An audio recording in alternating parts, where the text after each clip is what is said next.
Una vez más en nuestro estudio bíblico digital los días miércoles. Como les dije hace unas semanas, vamos a estar haciendo esta transmisión para que usted que quiere crecer, pueda estudiar la Biblia y pensar. Y de hecho, este estudio está pensado para ir desde lo más básico hasta lo más profundo, ¿verdad? Y una de las cosas que tenemos que comprender es que la Biblia muchas veces lo que sucede es que perdemos la profundidad de la Biblia, de lo que la Biblia enseña, porque no ponemos atención a las cosas básicas. Y hoy no vamos a ver algo tan complicado. De hecho, vamos a ver algo que todo creyente debiese de conocer. Y lo que esta noche vamos a estudiar es cómo está organizada la Biblia, cómo están ordenados los libros, porque cuando yo voy a leer algo, necesito saber qué estoy leyendo. No es lo mismo, como usted sabrá, leer una carta que me envía mi esposa, que hoy en día sería un correo electrónico, quizás porque está en otra parte del mundo en este momento, en ese momento que me lo envía y me envía un correo electrónico, que es para mí. Y no es lo mismo, o no es ni siquiera parecido a estar leyendo un contrato de alquiler de una casa o de un edificio.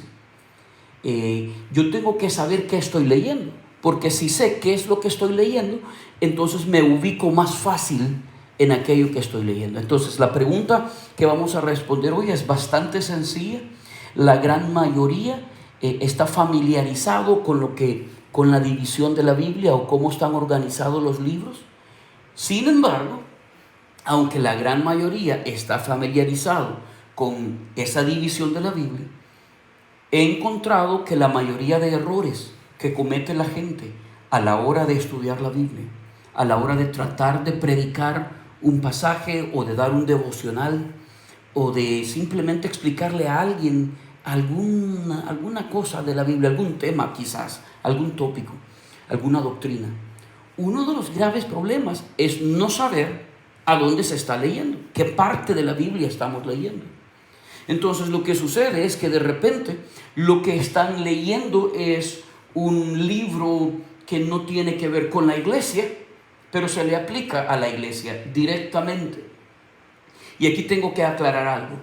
La Biblia dice, y hemos estudiado en los miércoles anteriores, que la Biblia es útil. Toda ella es útil.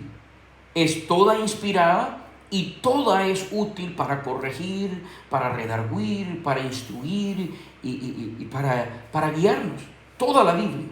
Sin embargo, hay partes que son dirigidas a judíos, hay partes dirigidas a la iglesia, hay partes que nos cuentan de los gentiles. Y cada libro en particular tengo que pensar de qué está hablando este libro, de qué se trata. Si no, voy a estar confundido en lo que leo. Entonces, comencemos a estudiar la división de la Biblia. Y todos sabemos que la Biblia tiene al menos dos grandes partes. Y en eso estamos de acuerdo. Si usted conoce un poquito los estudios bíblicos, si usted ha estado algún tiempo en la iglesia, probablemente ya entiende que hay desacuerdo entre los teólogos en la forma en que dividen la Biblia.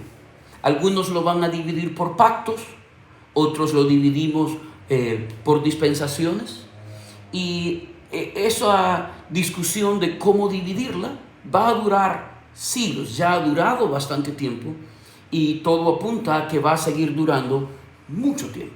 Sin embargo, todos estamos de acuerdo en que la Biblia tiene dos testamentos, en que la Biblia tiene dos grandes partes. Y eso lo podemos encontrar dividido aún por nuestro Señor Jesucristo. Y si usted me acompaña al libro de Lucas capítulo 22. Lucas es el tercer evangelio. Y Jesucristo hace algo en Lucas 22 y el versículo 20. Yo le pido que me acompañe, si usted está en su casa viéndolo, trate de en esta parte no solo oír el versículo, sino de verlo. Dice Lucas capítulo 22 y el versículo 20, dice: de igual manera, después que hubo cenado, tomó la copa diciendo: esta copa es el nuevo pacto en mi sangre que por vosotros se derrama. Note las palabras que está usando y dice, esta copa es el nuevo pacto. Entonces Jesucristo estaba diciéndonos que había pasado un pacto y que ahora había un nuevo pacto. Si usted me acompaña al libro de Hebreos capítulo 9, nos dice cuándo termina un pacto y cuándo comienza el siguiente pacto.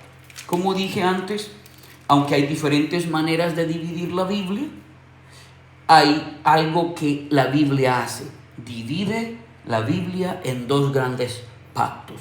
Mira lo que dice Hebreos capítulo 9 y versículo 15. Hebreos 9:15 dice, así que por eso es mediador de un nuevo pacto, para que interviniendo muerte para la remisión de las transgresiones que había bajo el primer pacto, los llamados reciban la promesa de la herencia eterna.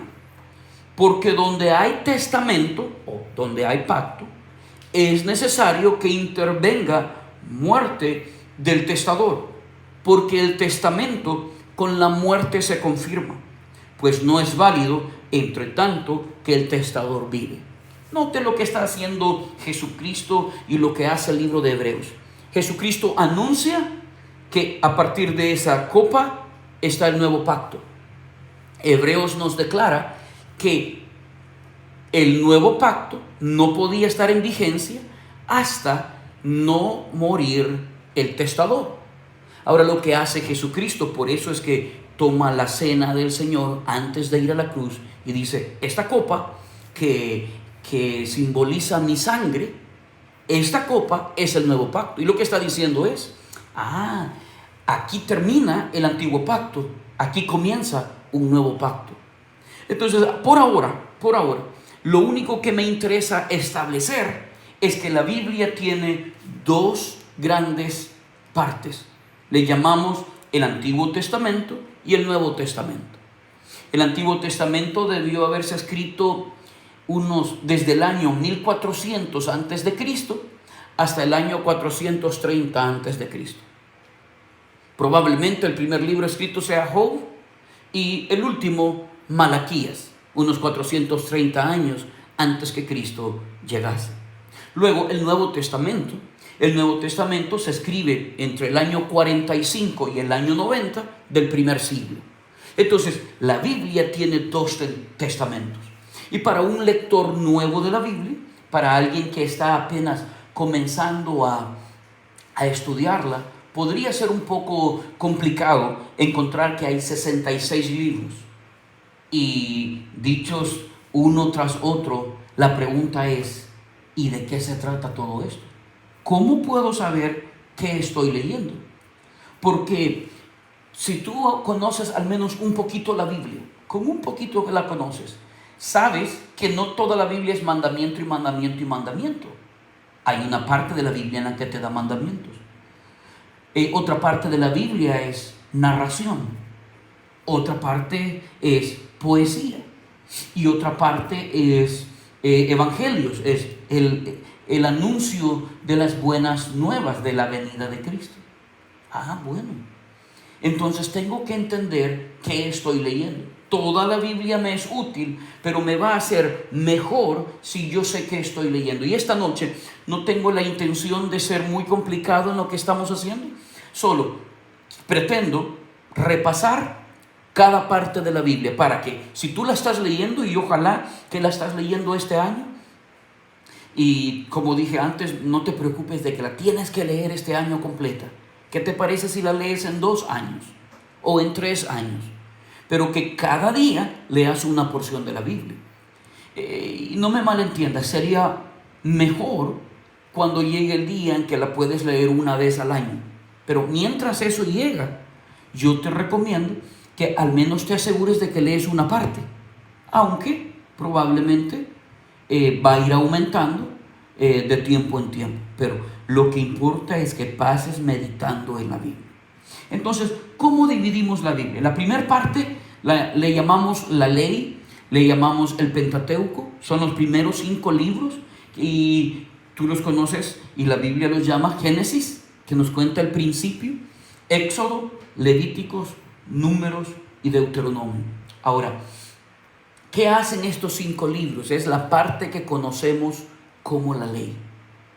Y nos narran la creación, el diluvio, la creación, la caída, el diluvio, la Torre de Babel, nos cuenta del arca de Noé, nos cuenta el comienzo de la historia de los hebreos, de los judíos, cómo Dios llama a Abraham para salir de Ur de los Caldeos y le promete darle una gran nación y le promete que a través de él va a traer salvación.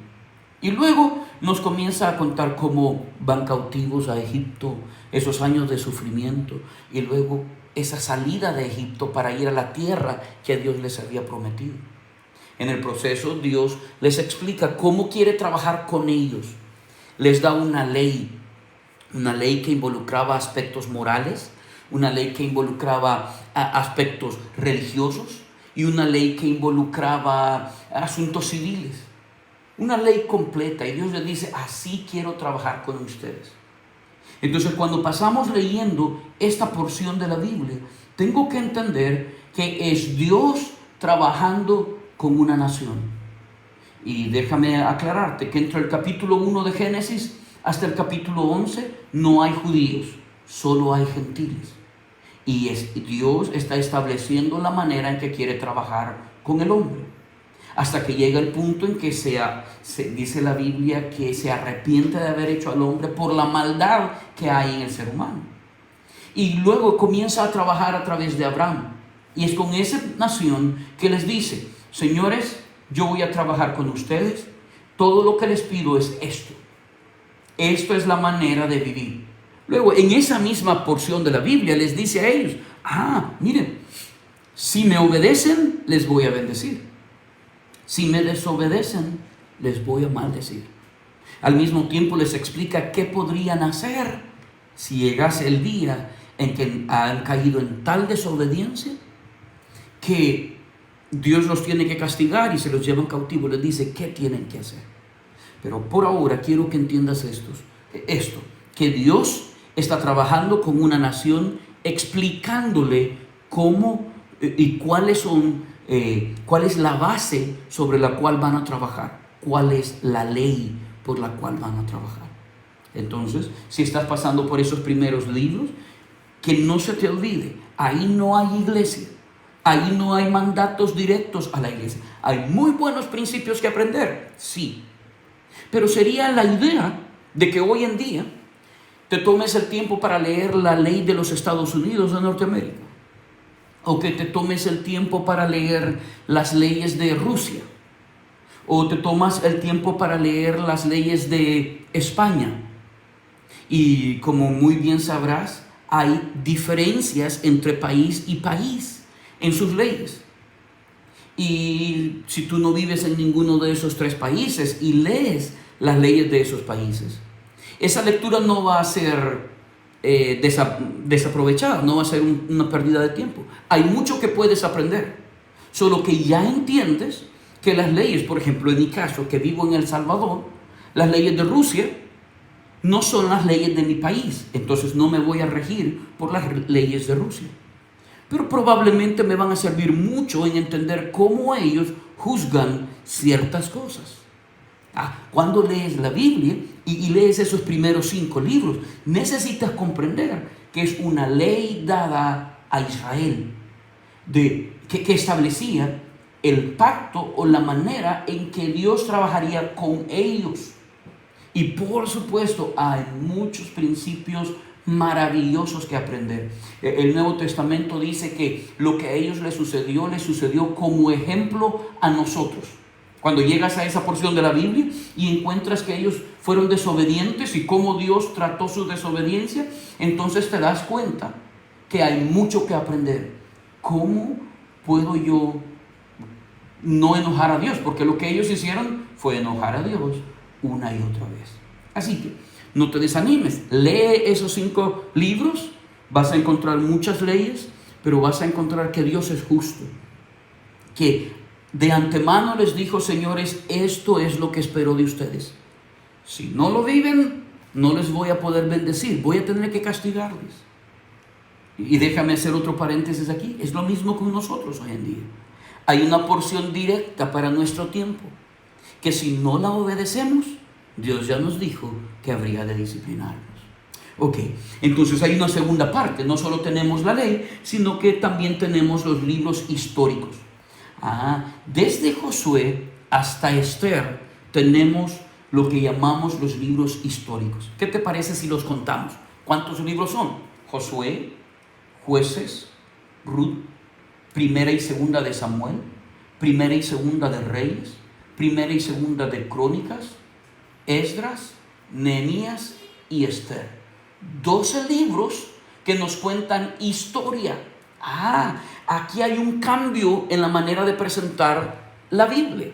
Los primeros 5 libros, la ley, está hablando de las leyes de Dios para aquella nación. Pero desde Josué hasta Esther son libros históricos. Nos cuentan, siempre siguen la historia y nos narran ahora siempre del pueblo de Israel, pero ahora no está concentrado, no está pensado para hacer leyes, sino para narrarnos lo que está pasándole a este pueblo. ¿Cuál es la diferencia entre la ley y los libros históricos? Es muy grande, porque en los libros de la ley son leyes. Es la manera de Dios para trabajar con Israel. Pero en la historia es una narrativa. Y más o menos, aunque lo vamos a estudiar más adelante, ¿qué vas a encontrar en estos libros? Podemos resumirlo así. Una narrativa tiene un par de características. Primero, te establece un trasfondo, te habla de un personaje, te habla de algo que está pasando. Una situación que probablemente va a involucrar una dificultad. Déjame ponerte un ejemplo. Vas a encontrar la historia de David y Goliat. Y lo que hace es establecer un trasfondo. Una nación enemiga de Israel le está atacando. Y el rey de ese momento no sabe qué hacer con un gigante. Y te presenta a David, un muchachito que cuida ovejas, que Dios quiere usarlo. Y luego en esa narrativa te va a presentar, en ese trasfondo te va a presentar un problema. ¿Cuál era el problema? Que Goliat amenazaba a Israel. Y esa historia va a llegar hasta un clímax, va a llegar hasta un punto en el que o muere Israel o sucede algo milagroso para que Dios le rescate. ¿Y cómo conoces esa historia? Llega hasta el punto que el rey Saúl tiene miedo, no sabe qué hacer. Y David, que es un muchachito de escasos años, se ofrece para ir a la guerra, se ofrece para pelear directamente con Goliat. Y Saúl está tan lleno de miedo que le pone todo el uniforme a David para que vaya. En vez de ir él, manda a David. Pero entonces, estando en ese punto más alto de la historia, Dios se manifiesta. Usa a David una sola piedra, bastó para derribar a aquel gigante.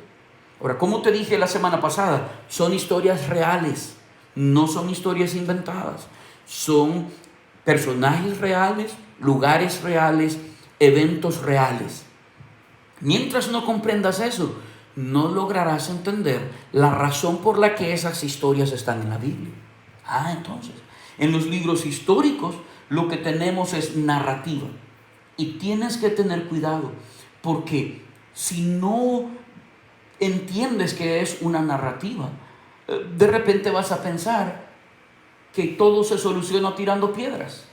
Y vas a decir, bueno, voy a agarrar piedras y cualquiera que sea mi enemigo voy a tirarle una piedra. No, espera. Y hasta quizás vas a llegar a orar: Señor, por favor, dirige esta pedrada, que le pueda pegar a la persona con la que tengo un problema. Pero eso sería sacar el texto de su contexto. Ahí hay una narrativa de un pueblo que puede estar en desobediencia o en obediencia a Dios. Y en esa narrativa Dios ha escondido su verdad al comparar escritura con escritura. Déjame ponerte un ejemplo más. Esta porción comienza con Josué.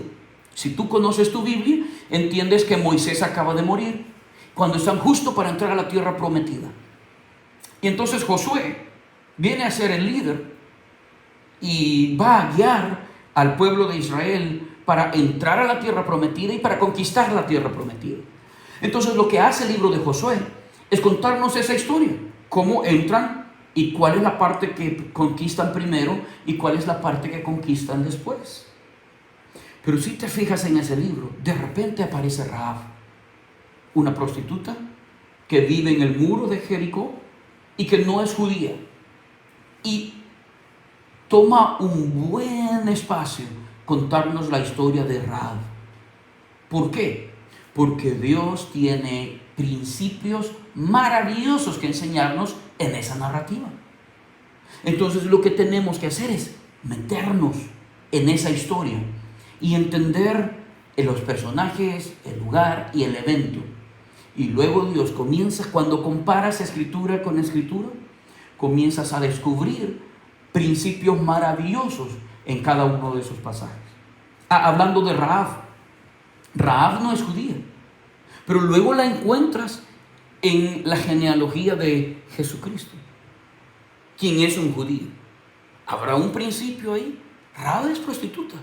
Rahab vive en un muro, es enemiga de Israel, pero acepta al Dios de Israel y aparece en la genealogía. Sí, hay un maravilloso principio que aprender. ¿Ya te diste cuenta que Dios es lleno de misericordia? Y que Dios perdona a esta mujer que declara a Dios como el Dios al que ella teme y el Dios en el que ella cree. Y Dios le usa maravillosamente. ¿Cuántos principios podemos aprender de la historia? Pero tengo que entender, de Génesis a Deuteronomio hay narrativa. Hay partes de Génesis a Deuteronomio que es narrativa. Pero la razón principal de esa porción es la ley. Es contarnos los comienzos de todo y también de la nación de Israel y cómo hay una ley para ellos.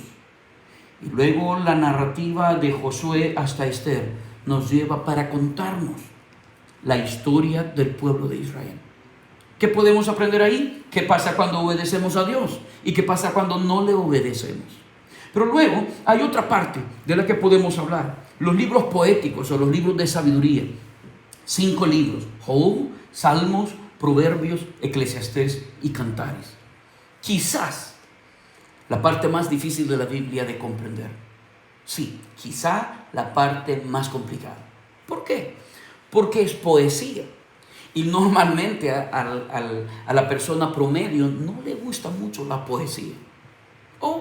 Es bonito escucharlo, es bonito saber que aquello es poesía, pero la poesía es difícil, porque cada renglón encierra una verdad. Y en ese renglón hay una palabra clave que va a determinar qué es lo que está diciendo. Los salvadoreños lo entendemos. Los salvadoreños podríamos estar muy relacionados con alguno de nuestros poetas. Alfredo Espino escribió buenos poemas. Si mal no recuerdo, es él el que escribe: eran mares los cañales que yo contemplaba un día. Y de repente quien conoce ese poema entiende que estaba hablando más allá de mares, porque habla de cañales. Y más que estar hablando de mares y de cañales, en medio de ese poema, que para algunos solo va a ser una descripción bonita de lo que él está viendo, Alfredo Espino estaba escondiendo realidades de nuestro país, realidades de su mundo, el mundo que le tocó vivir. Así es la Biblia. Job, Salmos, Proverbios, Eclesiastés y Cantares. Son 5 libros que en cierta manera son fáciles de leer, pero hay porciones ahí complicadas, porque son poesía, y esa poesía envuelve sabiduría, de tal manera que de cada renglón, casi de cada renglón, puedes sacar sabiduría para vivir. Entonces, esa parte de la Biblia tengo que leerla, tengo que disfrutarla, pero no puedo leerla a la carrera. Tengo que meditar. ¿Por qué dice esto? ¿Por qué repite? Hay un pasaje en los Salmos que dice, porque para siempre es su misericordia, porque para siempre es su misericordia. Es una forma de poesía hebrea que encierra verdades maravillosas. Entonces, en esa porción no estoy buscando leyes, no estoy buscando historias. Por cierto, nos cuenta pocas historias, aunque las tiene. Job tiene historia, pero en realidad está encerrando mucha sabiduría. Otra vez, es una parte de la Biblia importante de leer y una parte, como te dije la vez pasada, en el libro de los Salmos, todos nos encontramos identificados. Hay un salmo que describe tu situación el día de hoy. Y Proverbios te da sabiduría práctica para vivir el día de hoy, para saber qué hacer en algunas circunstancias. Y el libro de Proverbios, de cada versículo, hay mucha sabiduría que aprender. En Eclesiastés nos describe la sabiduría del hombre, cómo el hombre trata de salir adelante. Y el final de todo Eclesiastés, después de que Salomón ha tratado de encontrar sabiduría a su manera, dice: esto es el todo del hombre, que tema a Dios. Interesante, un libro maravilloso. De hecho, déjame adelantarte esto, antes que más adelante lleguemos a cada libro. Eclesiastés encierra casi cada filosofía que el hombre ha probado para vivir durante toda la historia. Pero dejemos eso para más adelante. Cantares, un libro increíble que describe la relación matrimonial, cómo debe haber amor, y de hecho encierra la relación entre Cristo y la iglesia. Pero sobre todo que comprendas esto, es poesía. Por eso toma tiempo estudiarlos. Por eso te animo a leer despacio y a meditar en lo que lees. Otro grupo que encontramos en el Antiguo Testamento son los profetas mayores. Los profetas mayores son Isaías, Jeremías, Ezequiel y Daniel, incluido Lamentaciones, que es un apéndice de Jeremías. Jeremías está contándonos cómo sufre el pueblo de Israel en el cautiverio. Por ahora, déjame decirte que son profetas mayores no porque son más importantes que los otros. Se llaman profetas mayores porque son libros más extensos, más largos. Son libros que nos cuentan mucho de lo que ahí está pasando. ¿Qué es profecía? ¿Qué es profecía para el corto plazo para Israel? ¿O para el mediano plazo para Israel? Y algunas de las profecías ahí para el largo plazo. Algunas de las profecías que están en esos libros ni siquiera se han cumplido todavía. Por eso se llaman profetas mayores.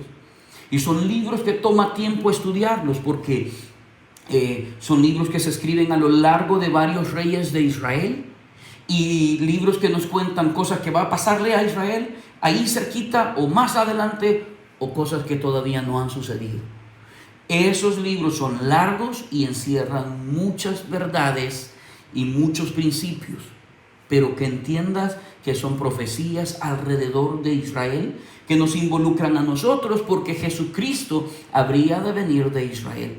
Y puesto que cuenta de eventos que todavía no han sucedido, tienen algo que ver con nosotros. No nos describe necesariamente, pero cuenta cosas que van a suceder adelante de nosotros.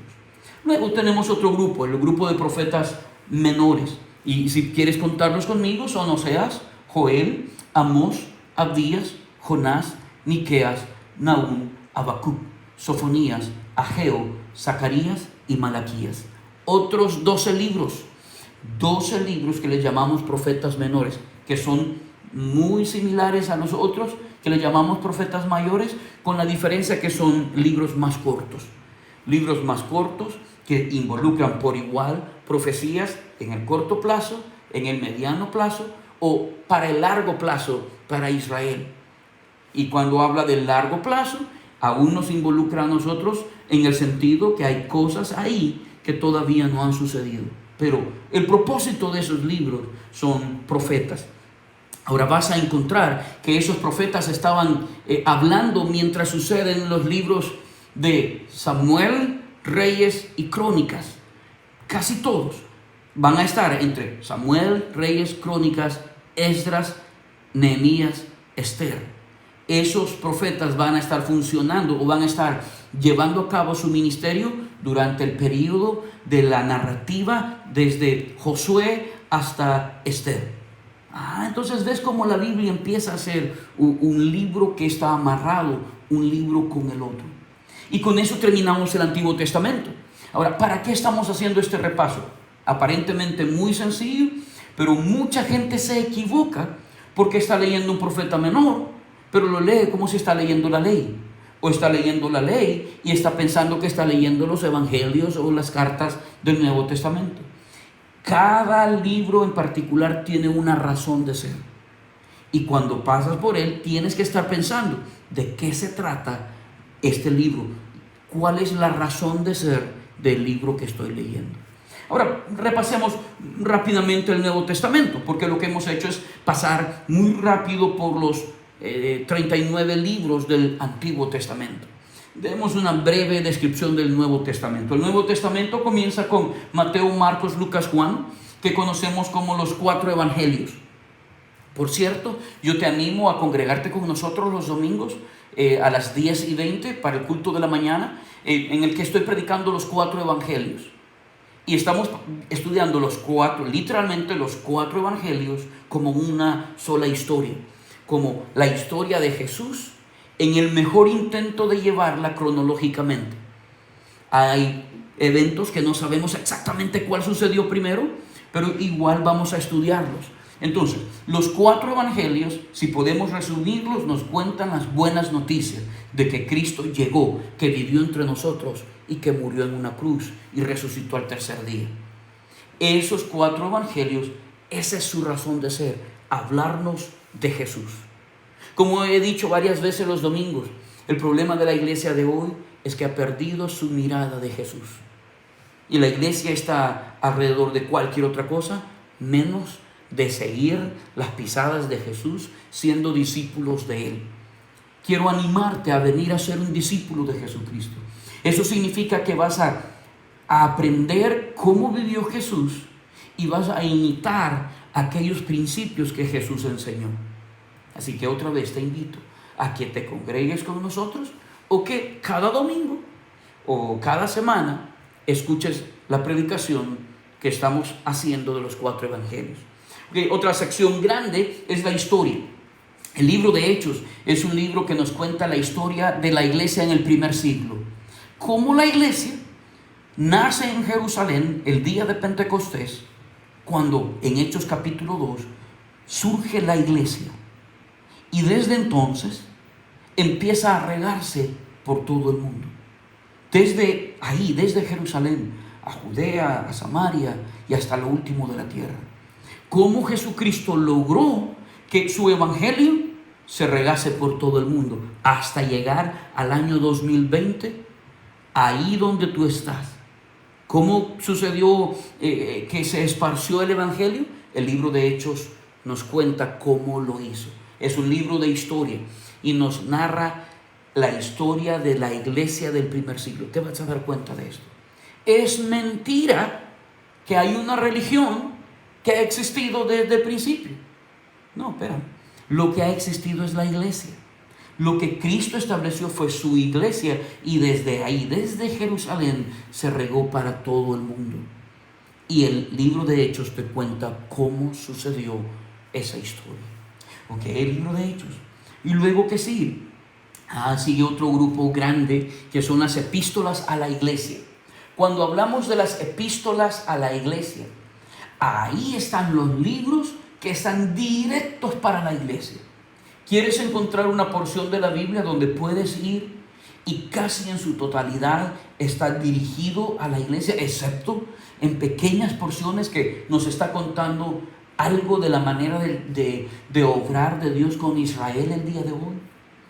Déjame decirte que Israel no es la iglesia.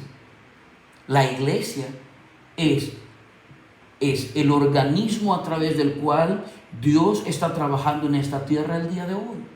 Pero no ha dejado de lado a Israel.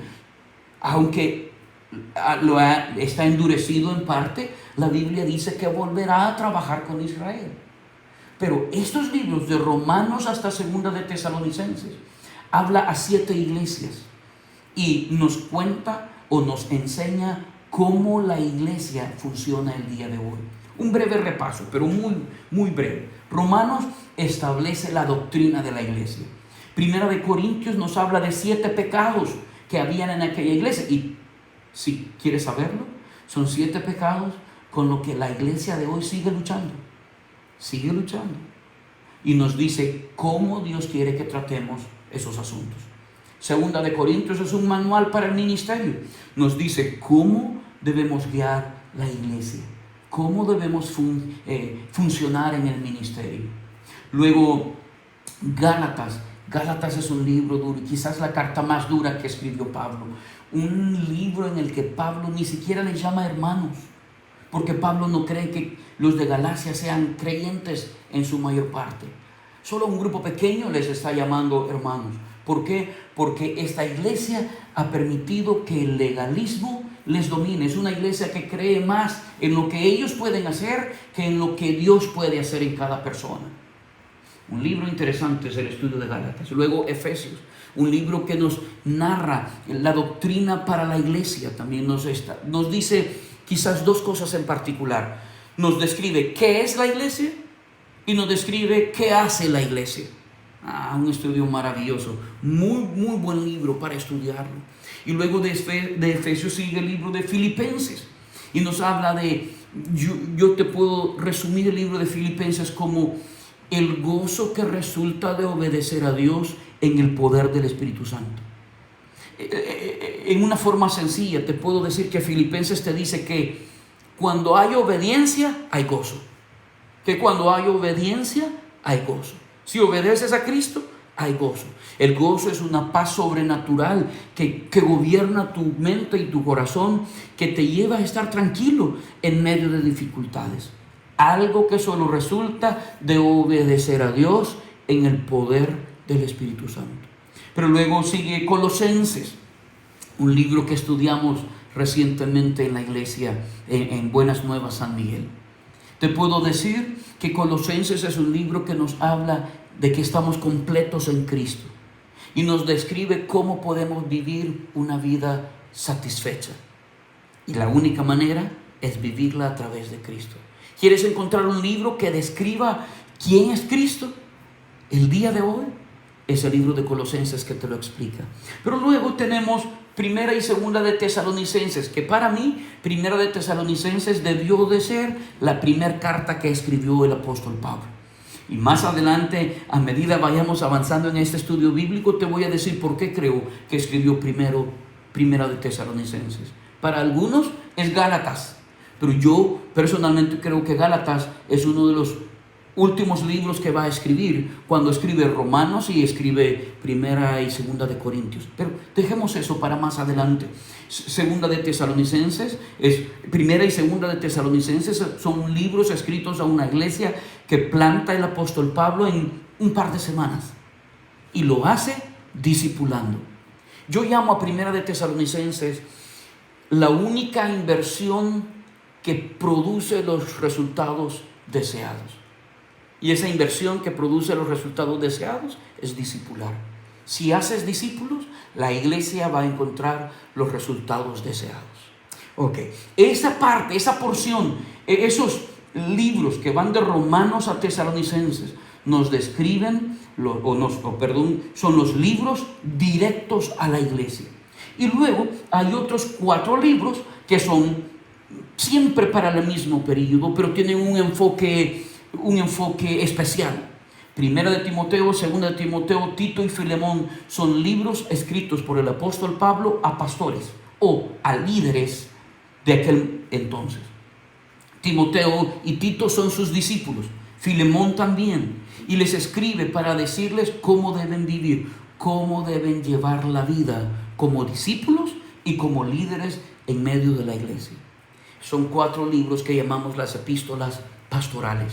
Si tú estás siendo el pastor de un grupo pequeño, el líder de algún grupo, estos 4 libros tienen mucho que enseñarnos. Bueno, luego siguen las epístolas judeocristianas. Un conjunto de libros interesantes que tienen mucho que enseñarnos, muchísimo que enseñarnos. Pero por no tener cuidado, de repente, estamos sacando principios de Hebreos y aplicándolos a la iglesia. Como un buen maestro dice, se llama Hebreos porque es escrita a judíos. Cada uno de esos libros, Hebreos, Santiago, Primera y Segunda de Pedro, Primera, Segunda y Tercera de Juan y Judas, esos libros tienen un contexto judío. Está hablándole a judíos. Es decir, que no tiene nada que enseñarnos a nosotros. ¿Cómo no? Tiene mucho que enseñarnos a nosotros. Hay muchos principios que podemos aprender.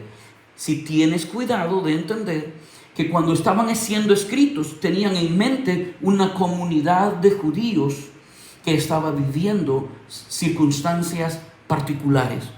Por ejemplo, Pedro nos habla de judíos que están en la dispersión, que están regados en el imperio de aquel momento. Y Pedro está escribiéndole a ellos para que comprendan el nuevo pacto, para que entiendan los cambios que han sucedido desde el pacto antiguo hasta el pacto nuevo y cómo pueden vivir y ser victoriosos. Yo creo que Primera de Pedro nos habla de un Pedro claramente diferente, un hombre que cambió por el poder del Espíritu Santo. Libros muy buenos, Hebreos hasta Judas, mucha información. Uno de estos libros nos cuentan de algunos sucesos que no han pasado, pero tienen todo un sabor judío. Está siendo escrito pensando en judíos que ahora han venido a ser parte de la iglesia. Te invito a leer esa parte con cuidado. Es escrita a judíos, pero todavía podemos aprender. Y para terminar, el último libro, Apocalipsis, la revelación.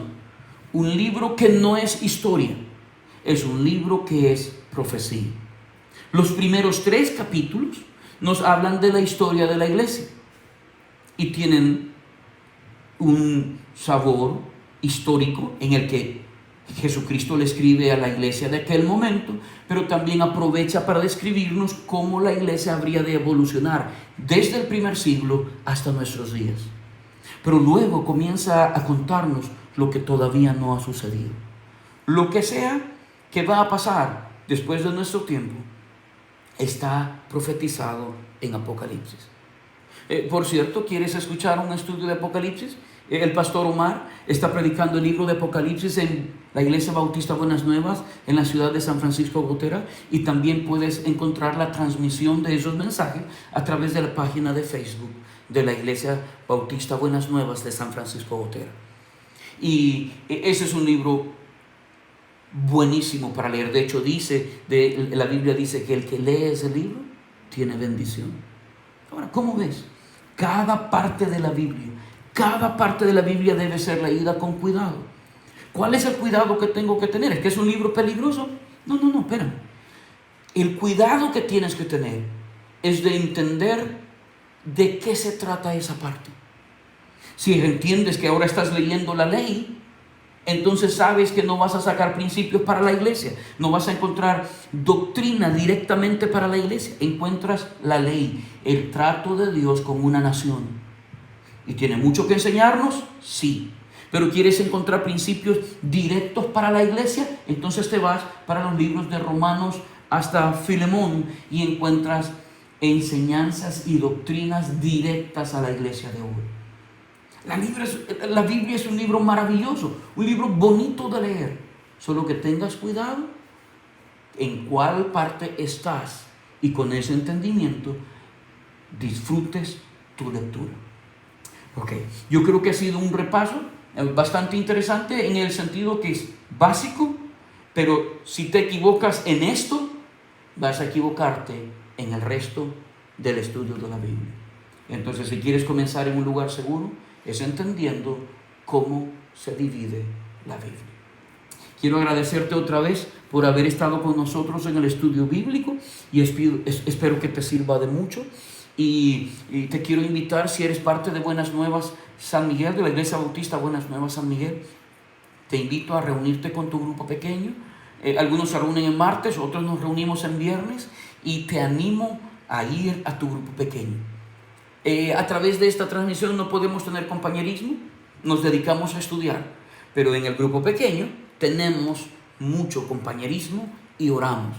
Te animo a agregarte a uno de los grupos pequeños y a estar con nosotros el próximo domingo en la reunión a las 10:20 en el Hotel Tropico Inn, en el Salón Los Lirios. Que el Señor te bendiga, que pases una feliz noche.